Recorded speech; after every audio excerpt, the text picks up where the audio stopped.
భవన్లో BRS working president KTR భారత రాష్ట్ర సమితి నూతన సంవత్సర శుభాకాంక్షలు తెలిపారు. తెలంగాణ భవన్లో బీఆర్ఎస్ వర్కింగ్ ప్రెసిడెంట్ కేటీఆర్ భారత రాష్ట్ర సమితి నూతన సంవత్సర డైరీని ఆవిష్కరించారు. అనంతరం కేటీఆర్ తెలంగాణ ప్రజలకు, భారతదేశ ప్రజలకు నూతన సంవత్సర శుభాకాంక్షలు తెలియజేస్తూ 2026 నూతన సంవత్సర సందర్భంగా భావోద్వేగపూరిత ప్రసంగం చేశారు. 2026 సంవత్సరంలోకి అడుగుపెడుతున్న ఈ సందర్భంలో ఒకటే విషయం గుర్తుంచుకోవాలని కేటీఆర్ పిలుపునిచ్చారు.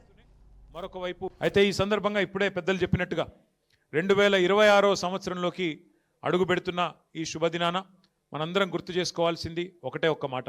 గెలుపులు ఓటములు తాత్కాలికం. అప్పుడప్పుడు ఎదురు దెబ్బలు తాకుతూ ఉంటాయి. కానీ ఒకటి మాత్రం పక్కా, ప్రజల గుండెల్లో, తెలంగాణ ప్రజల గుండెల్లో కేసీఆర్ గారిది గులాబీ జెండా స్థానం మాత్రం శాశ్వతం అనే మాట నేను మీకు గుర్తు చేస్తా ఉన్నా. గెలుపోటములతో నిమిత్తం లేకుండా, గెలుపుతో ఓటమితో సంబంధం లేకుండా మన ప్రయాణం ఇట్లే కొనసాగాలి.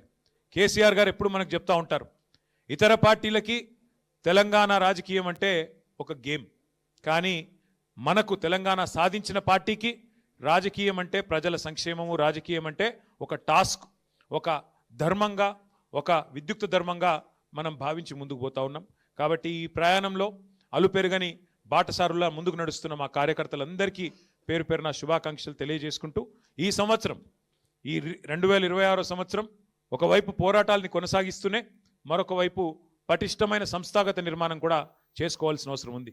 కాబట్టి పోరాటము, నిర్మాణము రెండింటినీ ఆలంబనగా చేసుకొని ముందుకు సాగుదాం.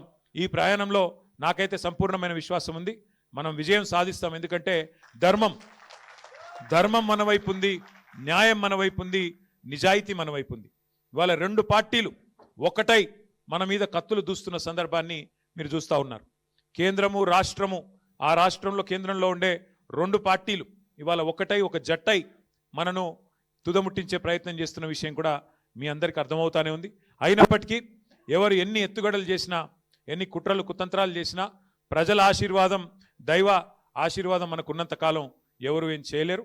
కాబట్టి తప్పకుండా నాకైతే సంపూర్ణమైన విశ్వాసం, సంపూర్ణమైన నమ్మకం ఉంది. 2028 సంవత్సరంలో తిరిగి మన నాయకుడు కేసీఆర్ గారిని ముఖ్యమంత్రిగా చూడడమే మనందరి లక్ష్యంగా, మనందరి ధ్యేయంగా